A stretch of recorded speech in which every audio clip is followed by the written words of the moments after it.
Sudah bisa dimulai, Ustaz? Ya, insyaallah. Nah, kita mulai.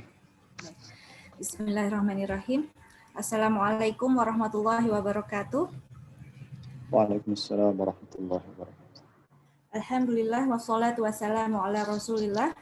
Alhamdulillah di kesempatan hari ini kita kembali dapat bersama-sama di Zoom meeting kali ini dalam mencari kembali ilmu yang insya Allah akan disampaikan oleh Ustadz Abu Zaidan Filah LC Hafizahullah Ta'ala. Dan kali ini kitab yang dipergunakan untuk hari ini dan mungkin selanjutnya ya Ustadz, insya Allah. Insya Allah.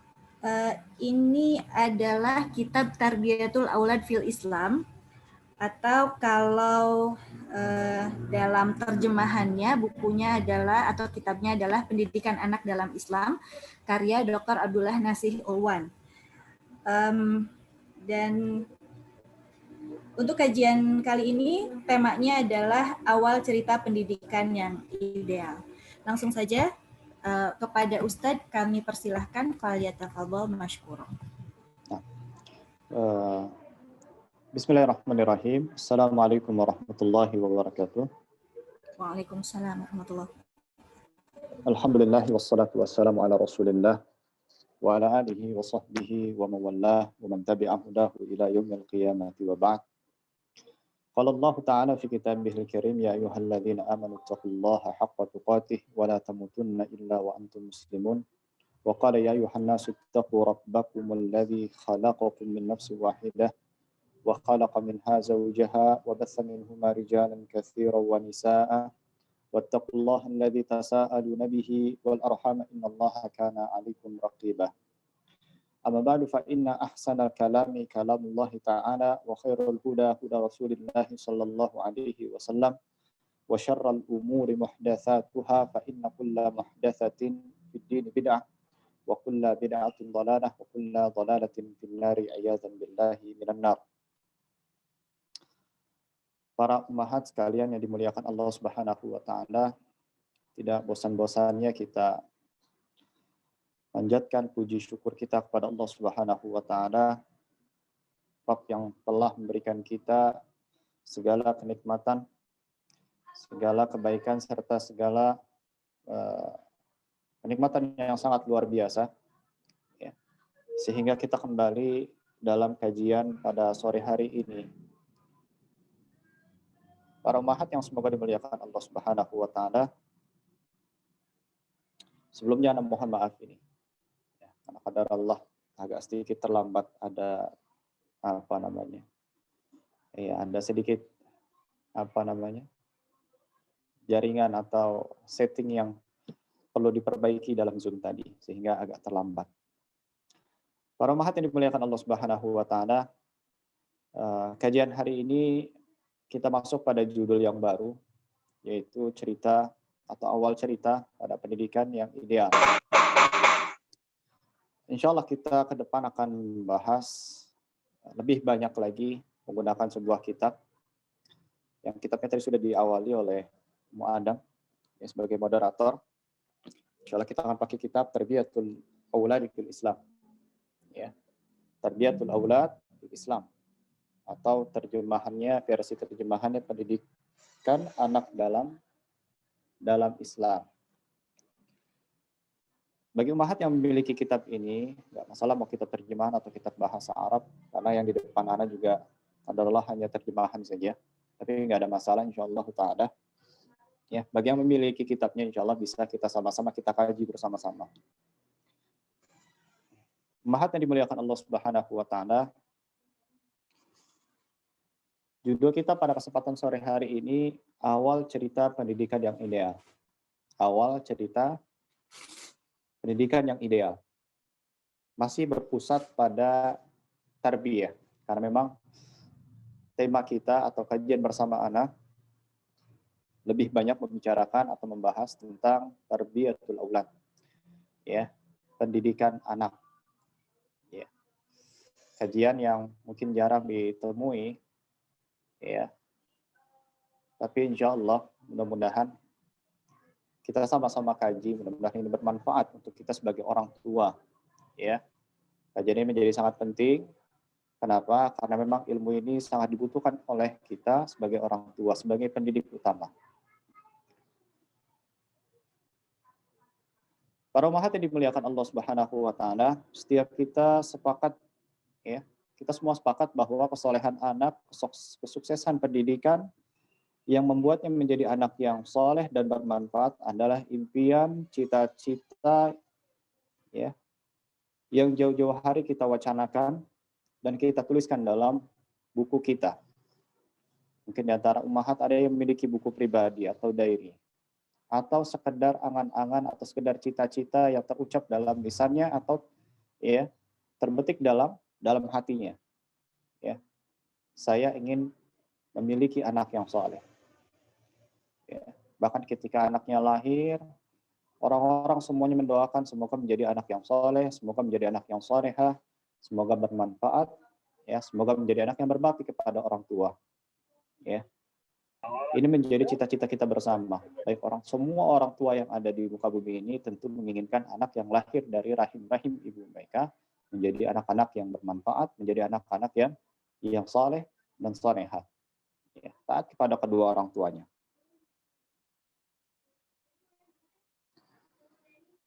Cita tersebut sesungguhnya diawali dengan komitmen atas pilihan dalam mencari pasangan hidup. Ya. Jadi awal cerita dalam pendidikan sesungguhnya diawali dengan komitmen mencari pilihan hidup atau pasangan hidup yang ideal.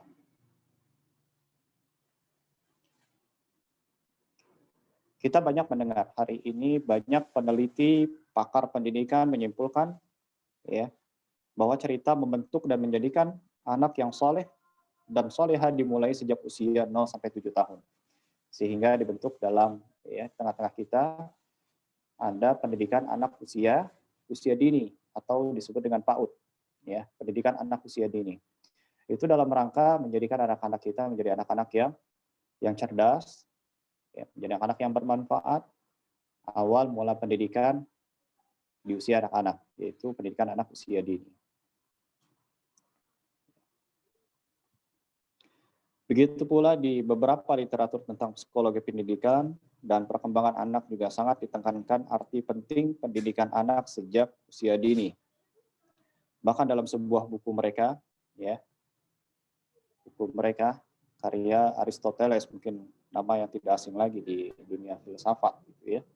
Mereka mengatakan bahwasannya Aristoteles ini memiliki buku yang berjudul Give Me a Child Until He's 7 Years. Ya. Berikan saya seorang anak sampai di usia 7 tahun. Ya, 0 sampai 7 tahun. Ini menunjukkan menurut mereka yang berkutat di dalam psikologi pendidikan, menurut mereka adalah usia-usia 0 sampai 7 tahun adalah usia-usia pendidikan. Awal cerita pendidikan diawali dari usia 0 sampai 7 tahun. Sebagian yang lain dari pakar pendidikan juga menyimpulkan bahwa pendidikan sejak dalam kandungan ternyata juga memiliki pengaruh penting bagi perkembangan anak setelah lahir. Ya. Sebagian mereka juga mengatakan pakar pendidikan bahwa pendidikan itu diawali sejak dalam kandungan. Ya. Ketika seorang ibu mengandung seorang anak di dalam perutnya atau di dalam rahimnya, maka sesungguhnya pendidikan disitulah dimulai. Ini menarik sekali, umat yang dimuliakan Allah Subhanahu wa taala. Ternyata dalam Islam Allah Subhanahu wa taala lewat syariat yang dicontohkan Nabi Muhammad SAW memiliki pedoman yang sangat lengkap. Memiliki pedoman yang sangat lengkap sekali. Ya. Tahapan-tahapan yang disimpulkan oleh para pakar pendidikan ya mereka menyimpulkan tidak ada salahnya. Seperti itu.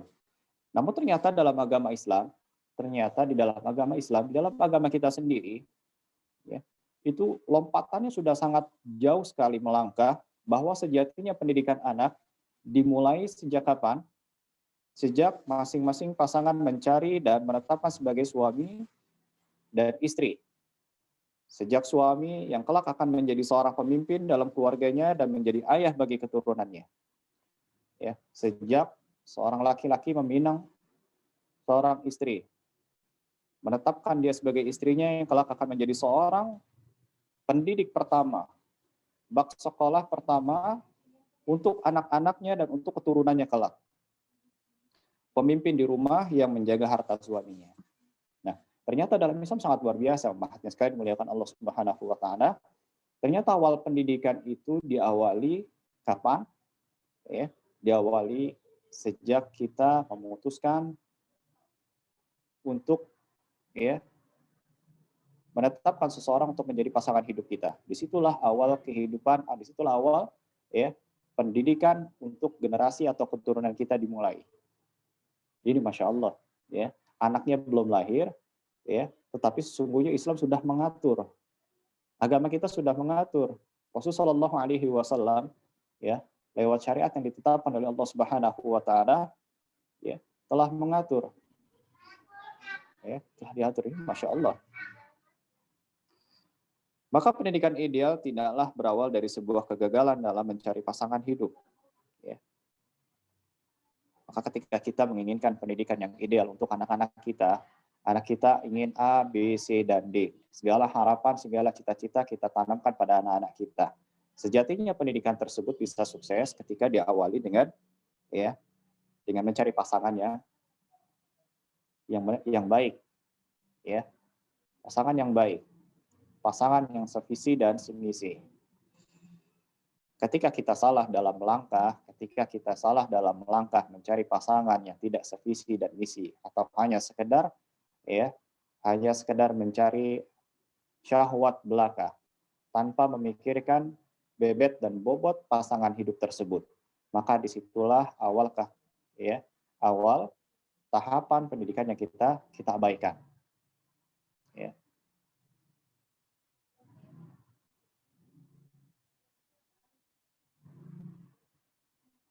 Pernikahan menjadi awal gerbong fondasi untuk sebuah cerita bahagia pendidikan anak-anak kita. Pernikahan atau pintu pernikahan merupakan pintu awal fondasi pertama untuk gerbong pendidikan anak-anak kita ke depan. Jika kita salah menangkah, ya kita mengira bahwasannya pendidikan anak nanti dimulainya nanti sejak usia 0 sampai 7 tahun. Ya, kita baru mulai merencanakan pendidikan anak kita di usia 0 sampai 7 tahun. Ya. Sedangkan kita tidak memikirkan, kita mengabaikan langkah pertama terkait masalah pernikahan, dengan siapa kita berpartner dalam hidup kita. Yang terjadi apa? Umat sekalian dimuliakan Allah Subhanahu wa taala, sering terjadi miskomunikasi di antara mereka berdua. Di antara pasangan tersebut terjadi miskomunikasi. Ya, saya maunya A, saya maunya B. Ya, oh enggak, saya maunya yang ke arah sana, saya mau arah ke sini. Ya, sebenarnya sebagai contoh kecil saja dalam memilih sekolah anak misalnya. Ya, dalam memilih sekolah anak ini berbeda-beda. Oh, saya pinginnya ke sana saja. Oh enggak, saya maunya ke sana. Ya, saya mau anak saya hafal Quran. Oh enggak perlu menghafal Quran nanti. Lebih baik menghafal musik-musik saja. Ya, kasihan anak itu disuruh menghafal Al-Quran masih kecil, gitu ya. Kalau gitu kita hafalin musik-musik aja, kita sekolahkan dia musik biar anak tersebut happy. Ya, kita sore hari disekolahkan saja sekolah bola. Ya, enggak perlu itu tahfiz, enggak perlu itu menghafal hadis, ya, enggak perlu itu pesantren. Itu akan menghancurkan masa depan anak kita. Dari sini pun sudah berbeda. Mengapa demikian? Terjadi benang merahnya ada di gerbong pertama, yaitu pernikahan. Ya, salah dalam mencari pasangan. Ya, cita-citanya menghafal Quran, tapi yang dinikahi adalah orang-orang pelaku maksiat. Ya, yang sama sekali belum terlintas hal-hal tersebut. Ya, maka ini penting, mahat sekali dimuliakan Allah Subhanahu wa taala. Di kajian pertama ini, insya Allah kita akan membahas kitab Tarbiyatul Aulad fil Islam, bagaimana sih untuk menetapkan pendidikan yang ideal dalam anak-anak kita ini. Ternyata Islam sudah mengatur hal tersebut ya dari pintu pertama yang bernama pernikahan tadi. Ya. Pendidikan yang soleh sejatinya terjadi di tangan mereka para orang tua dalam mensolehkan diri mereka dan berupaya mencari pasangan yang sevisi dan semisi. Rasulullah SAW banyak memberikan arahan kepada calon ayah dan calon bunda. Ya. Dalam sebuah hadis yang dibawakan oleh sahabat oleh ibunda Ummahatul Mukminin, ya, Aisyah radhiyallahu taala anha, semoga Allah Subhanahu wa taala senantiasa meridhai ibunda kita. Aisyah radhiyallahu taala anha qalat, qala Rasulullah sallallahu alaihi wasallam, takhayyaru linutafikum. Takhayyaru linutafikum wa ankihul akiffa wa ankihu ilaihim. Nabi alaihi salatu wassalam pernah bersabda, pandai-pandailah memilih untuk tempat sperma kalian. Ini pesan untuk para ayah, calon ayah, ya, para laki-laki. Mereka diminta untuk apa? Pandai-pandai, kata Nabi Shallallahu Alaihi Wasallam, memilih untuk tempat sperma kalian, menempatkan benih-benih yang kelak akan menjadi anak-anak kalian. Nikahilah wanita-wanita yang setara dan nikahilah mereka. Ya. Dalam redaksi, ya, banyak hadis, ya, dengan nada yang serupa, ya, kita diminta para laki-laki untuk pandai-pandai mencari calon ibu, calon sekolah, ya, untuk anak-anaknya nanti. Takhayyaru linutafikum. Pandai-pandai itu kita disuruh mencari tempat, ya, yang kelak akan benih tersebut dititipkan pada rahim seorang ibu, rahim seorang wanita.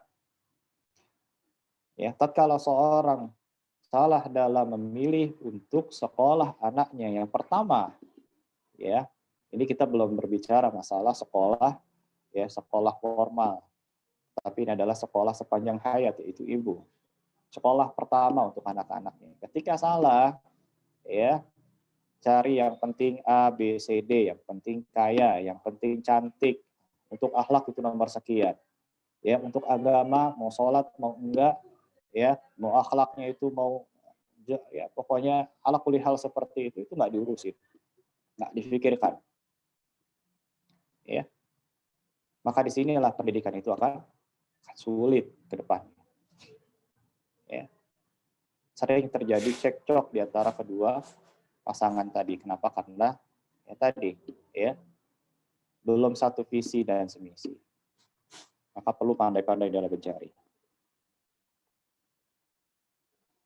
Jadi umat sekalian dimuliakan Allah Subhanahu wa taala, dalam Islam pernikahan adalah gerbong dalam mengupayakan pendidikan dan kesolehan anak kita.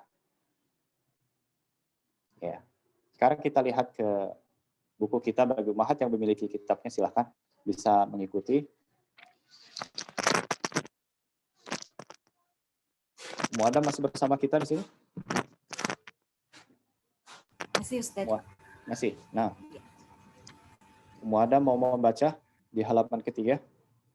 Ustaz. Yang mana, Ustaz? Di pasal pertama, dibaca dari atas ke bawah. Oh, dari awal. Nah, dari awal. Sebelum saya memulai untuk menjelaskan fondasi yang telah diletakkan oleh Islam di dalam pendidikan anak, alangkah baiknya saya paparkan meskipun secara ringkas, masalah pernikahan ditinjau dari 3 sisi. 1. Pernikahan sebagai fitrah manusia. 2. Pernikahan sebagai kemaslahatan sosial. 3. Pernikahan berdasarkan pilihan. Ya, lanjut. 1. Pernikahan sebagai fitrah manusia. Dalam dasar-dasar syariat Islam telah digariskan bahwa syariat melarang keras kerahiban karena bertentangan dengan fitrah manusia. Al-Baihaqi meriwayatkan dari sahabat Sa'ad bin Abi Waqqas radhiyallahu anhu, "Innallaha qad abdalana birruhbaniyatil hanifiyatis samhah." Sesungguhnya Allah telah menggantikan untuk kita pola hidup ruhbaniyah dengan agama yang lurus dan mudah. Nah, lanjut.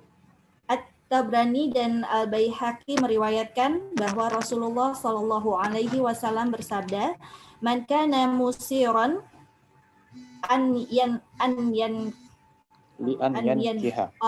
yankiha falam yankih falaisa minni, Barang siapa yang mampu menikah kemudian enggan untuk menikah, maka dia bukan dari golonganku. Berdasarkan dua hadits di atas dan yang selainnya, telah jelas dinyatakan bahwa Islam mengharamkan atas seorang muslim yang melarang pernikahan dan berlaku zuhud dengan niat melakukan pola hidup ala rahib dengan menyendiri hanya untuk beribadah dan taqarrub kepada Allah. Apalagi bagi seorang muslim yang mampu melaksanakannya dan dimudahkan dalam urusan dan sarana-sarananya. Nah, mahat yang dimuliakan Allah Subhanahu wa taala. Ini di halaman ketiga, di pasal pertama, pernikahan yang ideal dan kaitannya dengan pendidikan.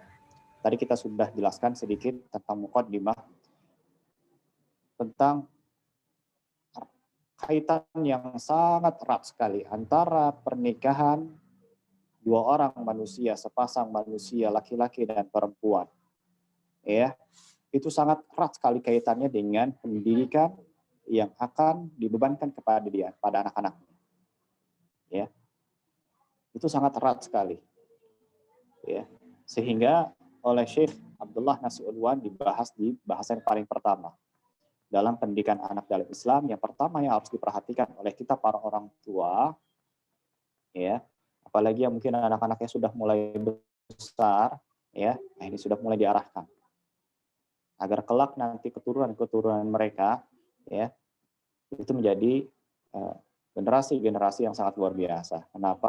Memang sudah disetting oleh kedua orang tua mereka, sudah ditanamkan oleh kedua orang tua mereka bahwasannya pernikahan, ya, pernikahan, merencanakan pernikahan dengan seseorang yang taat, yang saleh atau yang salihah, itu sangat erat kaitannya dengan pendidikan untuk anak-anaknya ke depan, untuk keturunannya ke depan.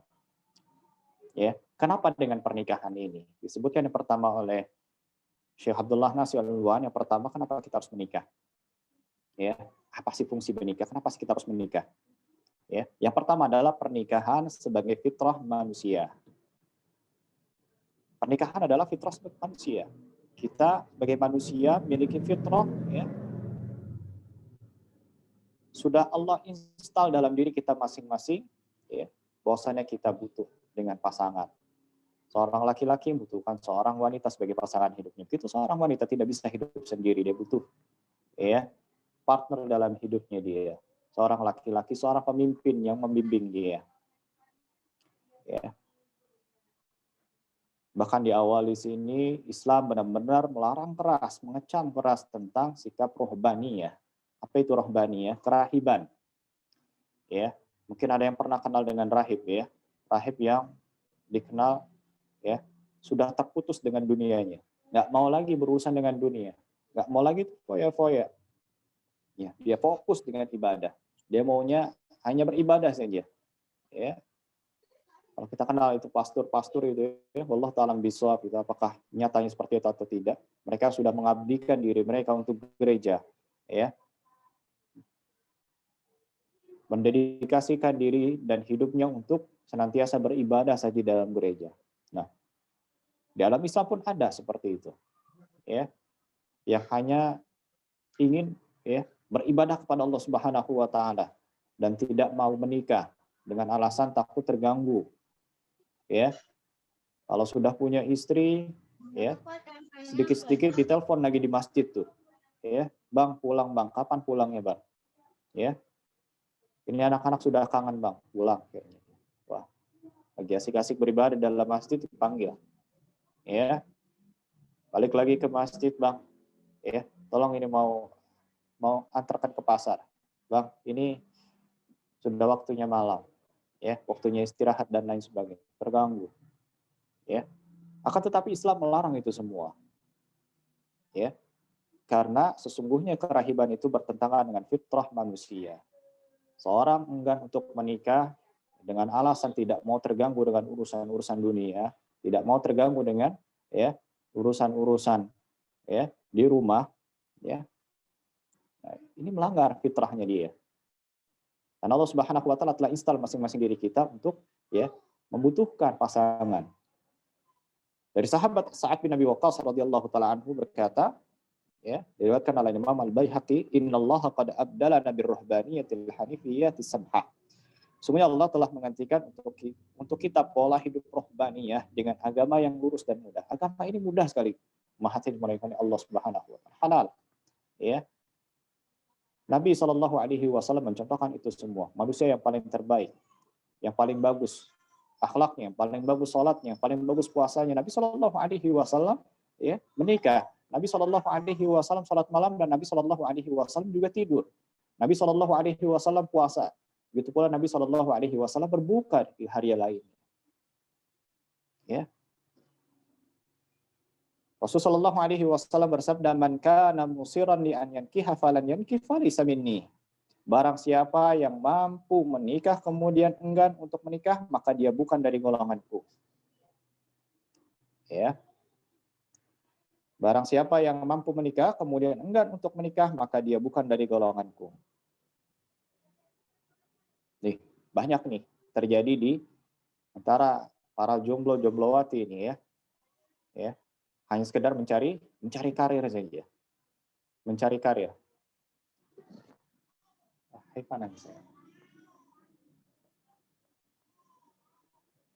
Nah,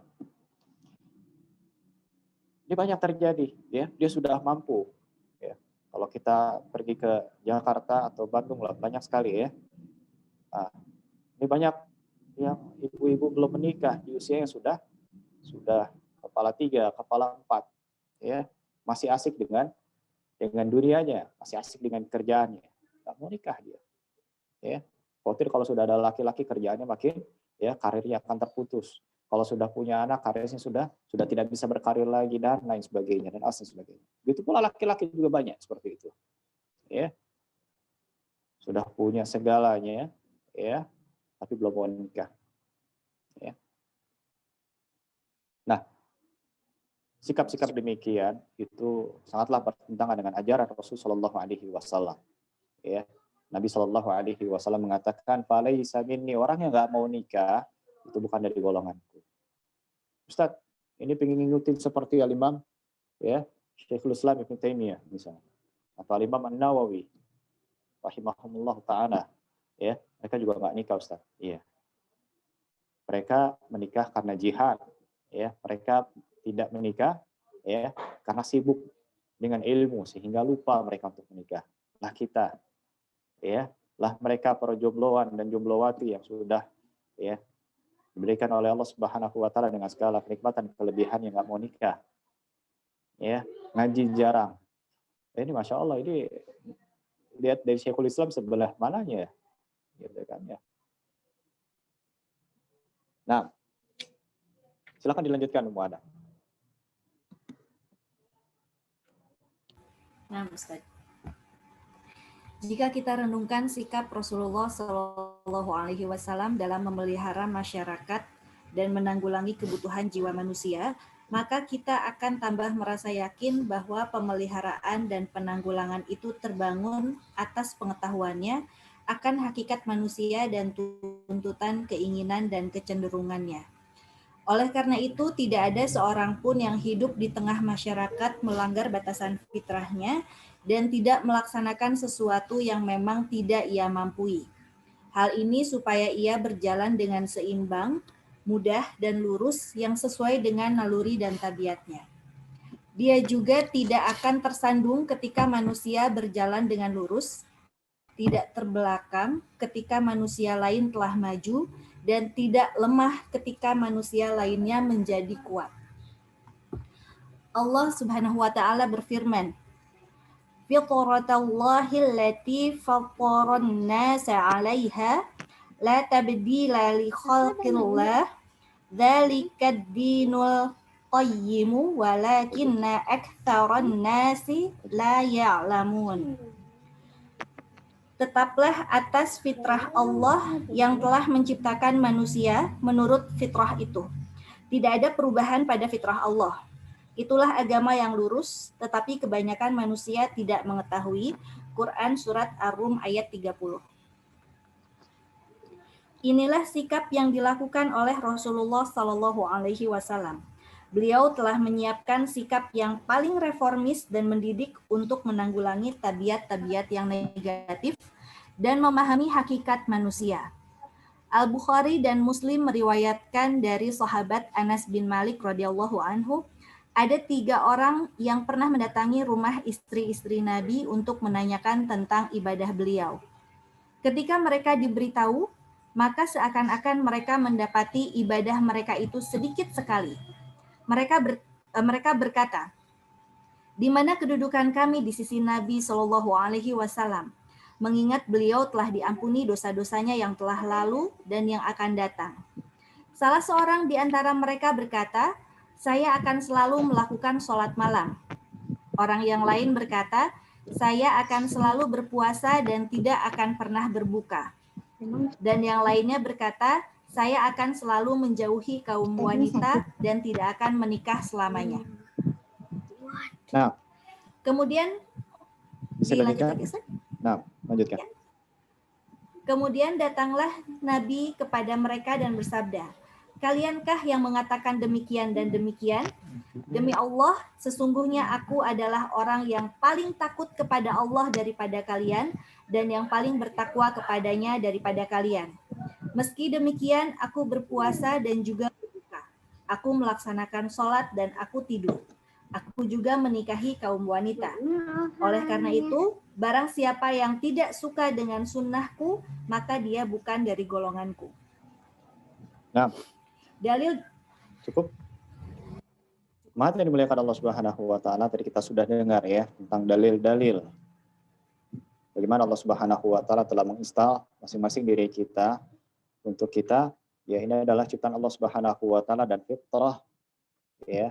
Sebuah aplikasi yang Allah Subhanahu wa taala tanamkan pada setiap manusia, kepada seorang wanita dan kepada seorang laki-laki, ya. Untuk mereka menikah. Ya.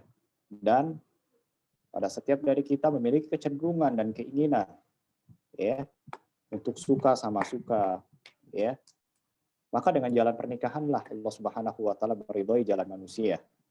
Ya, ada sebagian mereka yang kemudian merubah, ya, tatanan hidup manusia, ya, dengan mengganti selain dari pernikahan tadi, dengan melegalkan aksi perzinahan, dengan melegalkan aksi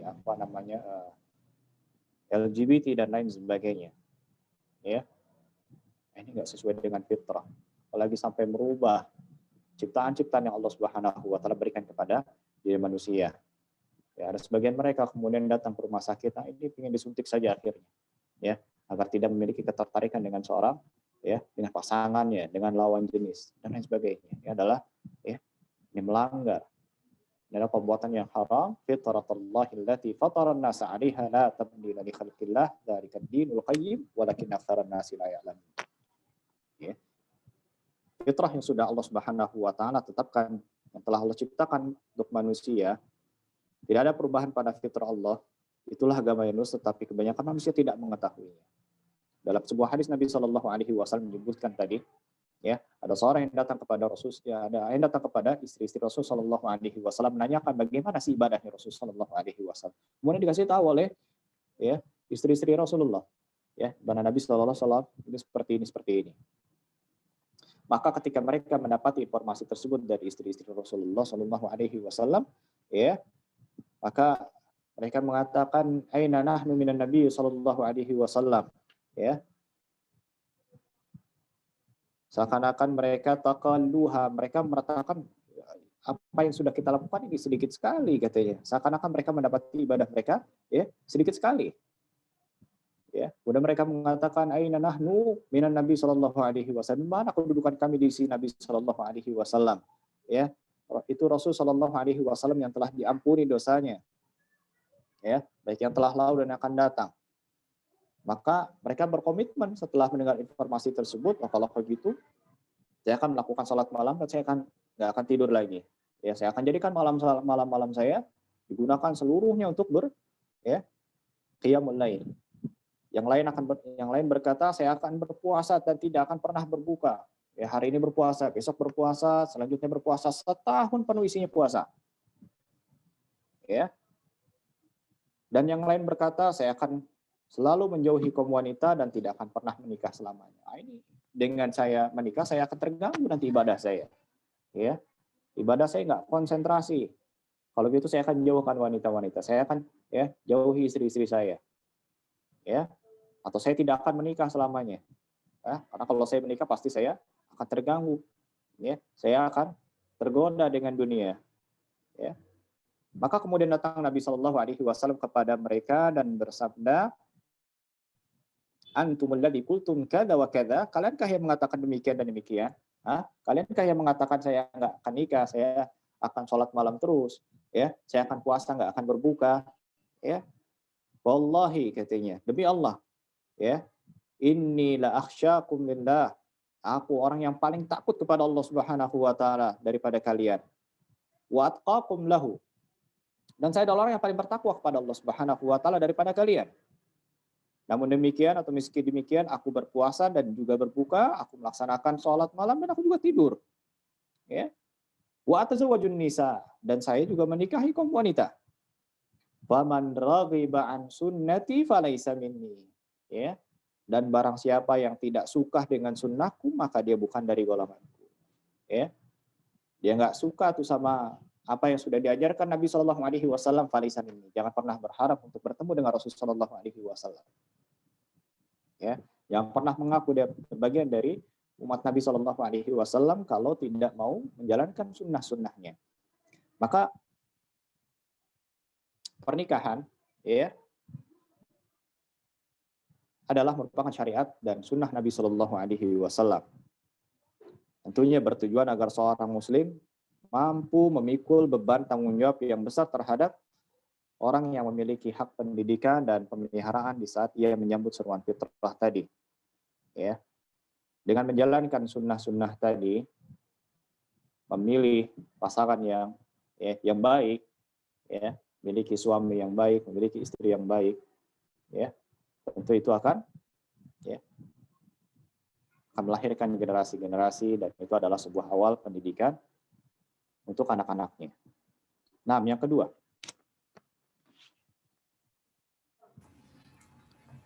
Dua, pernikahan sebagai kemaslahatan sosial. Sebagaimana yang diketahui bahwa pernikahan dalam Islam memiliki manfaat yang besar, yaitu maslahat sosial. Pada pembahasan kali ini akan kami paparkan macam kemaslahatan itu, kemudian akan kami terangkan kaitannya dengan pendidikan. A. Melindungi kelangsungan hidup manusia. Dengan pernikahanlah garis keturunan manusia akan berlangsung menjadi banyak dan bersambung hingga Allah mewariskan buminya dan siapa yang menghuninya. Tidak diragukan lagi bahwa dengan keberlangsungannya terdapat suatu pemeliharaan terhadap kelangsungan hidup manusia, dan bagi para peneliti akan terdorong untuk meletakkan metode-metode pendidikan dan kaidah-kaidah yang benar demi keselamatan keberlangsungan hidup manusia dari segi moral dan jasmani yang seimbang. Al-Quran telah menjelaskan tentang adanya hikmah sosial dan kemaslahatan manusia ketika Allah Subhanahu wa taala mengatakan dalam firman-Nya, wallahu ja'ala lakum min anfusikum azwajaw wa ja'ala lakum min azwajikum banina wa hafadah. Allah menjadikan bagi kamu istri-istri dari jenis kamu sendiri dan menjadikan bagimu dari istri-istri kamu itu anak-anak dan cucu-cucu. Quran Surat An-Nahl ayat 72. Nah, cukup. Dan cukup. Syukran jazakallah khair. Nah, manfaat yang kedua dari yang pertama tadi pernikahan berfungsi, kenapa kita harus menikah? Makanya pernikahan adalah fitrah manusia. Ya. Dengan pernikahan akan menjaga fitrah manusia. Yang kedua, pernikahan berfungsi sebagai kemaslahatan sosial. Ya. Kemaslahatan sosial. Yang masuk dalam pernikahan kemaslahatan sosial adalah melindungi kelangsungan hidup manusia. Ya. Ketika seseorang menikah kemudian memiliki keturunan, maka apa yang dimiliki oleh kedua orang tuanya kemudian akan diwariskan kepada anaknya. Ya, baik itu harta, baik itu ilmu, ya, baik apa saja diwariskan. Dia punya rumah diwariskan kepada anaknya, ya. Kalau tidak memiliki anak, bagaimana kemudian akan diwariskan? Pada siapa dia akan mewariskannya?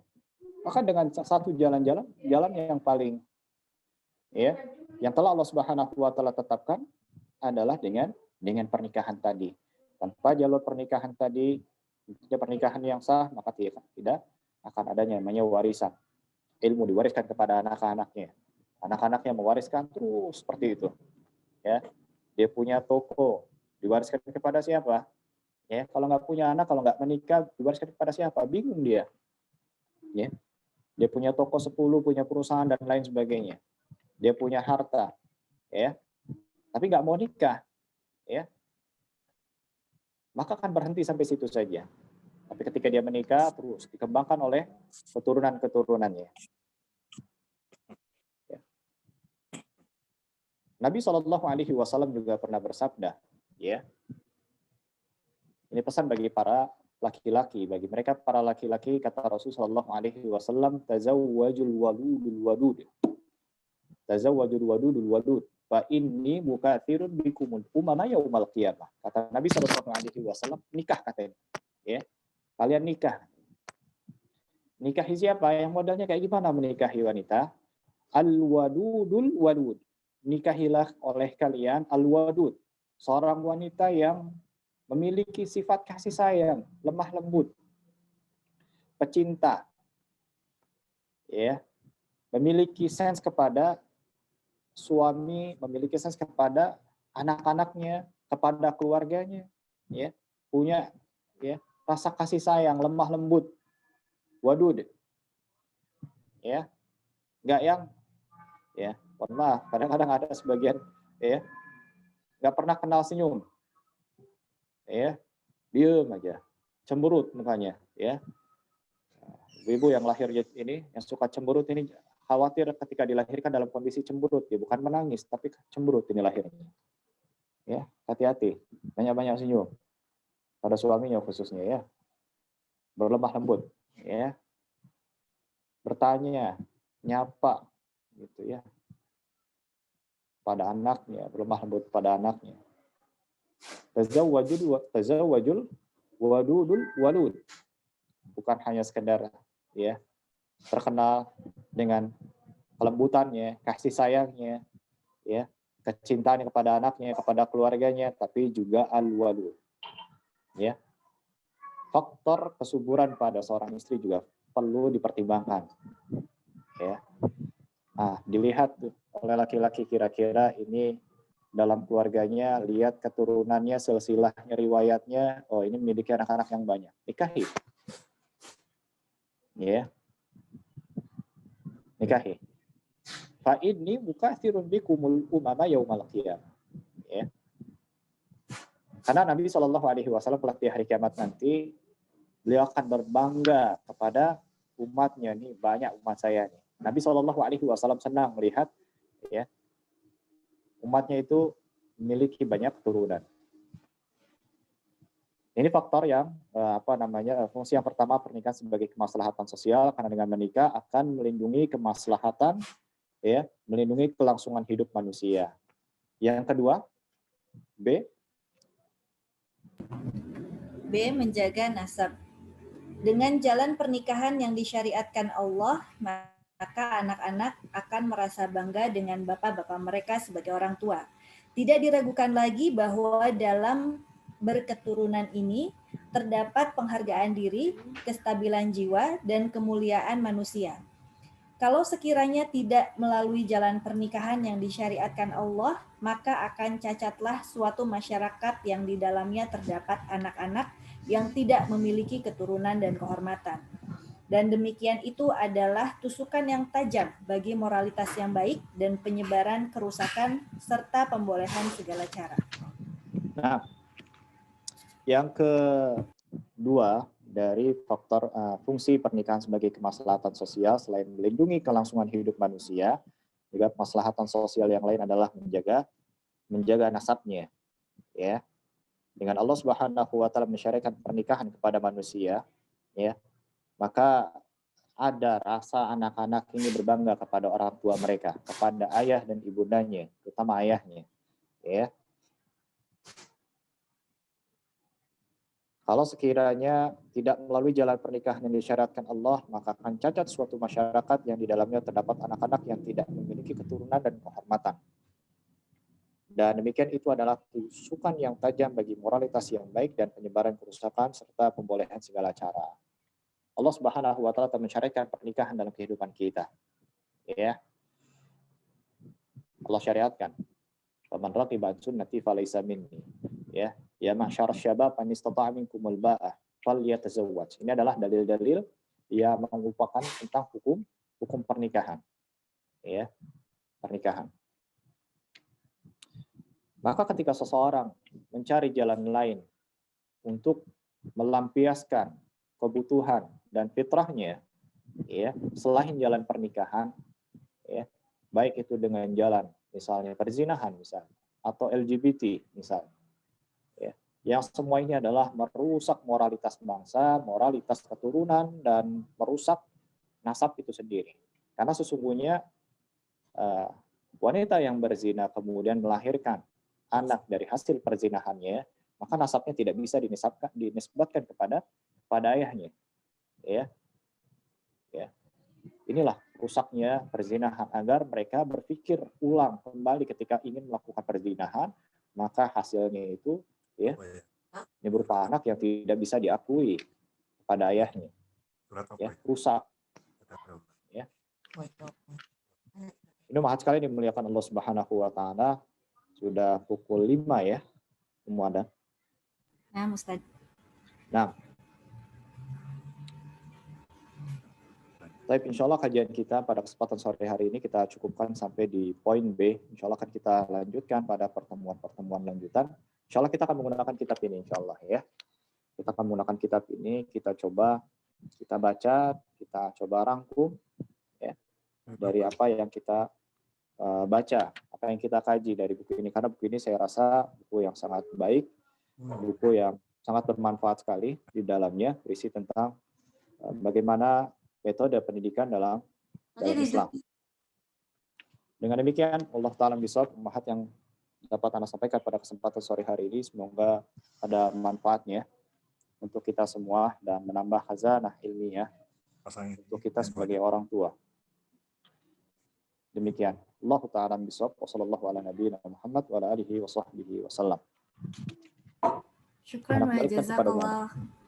wa jazakallah khair Ustadz untuk penjelasannya kali ini, dan insya Allah kedepannya bagi ummahat yang ingin mengikuti dan sambil membaca bukunya, mungkin nanti akan kami share untuk bukunya ini di grup-grup kelas mungkin ya, agar bisa melihat seperti apa bukunya yang insya Allah digunakan secara rutin di kajian tarbiyah MISC. Nah, Ustadz, sebelumnya ada yang ingin disampaikan untuk kalimat penutup mungkin? Baik.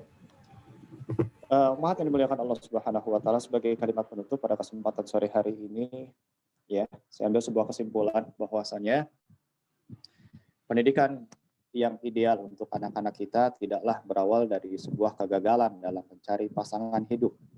Karena itulah fondasi awal untuk sebuah cerita bahagia pendidikan kita awali dengan pernikahan yang sesuai dengan Al-Quran dan As-Sunnah, petunjuk Rasulullah Shallallahu Alaihi Wasallam. Ya, demikian Ummu Adam. Ustaz, syukran. Untuk ummahat yang sudah masuk pertanyaannya, nanti akan disampaikan kepada Ustadz. Qadarullah Ustadz tidak bisa untuk menjawab kali ini. Insya Allah nanti di-share juga untuk jawabannya, tidak akan disebutkan juga namanya, jadi tenang saja.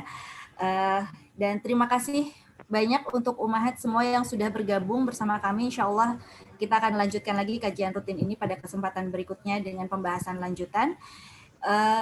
Sekali lagi syukran wa jazakallah khair Ustadz atas waktunya dan ilmunya kali ini.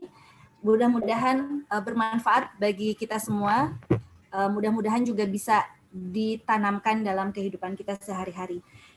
Mohon maaf atas segala kekurangan dari kami, dan kita akhiri kajian kali ini dengan doa kafaratul majlis. Subhanakallahumma wa bihamdika asyhadu an la ilaha illa anta astaghfiruka wa atubu ilaik. Assalamualaikum warahmatullahi wabarakatuh. Assalamualaikum warahmatullahi wabarakatuh. Assalamualaikum warahmatullahi wabarakatuh.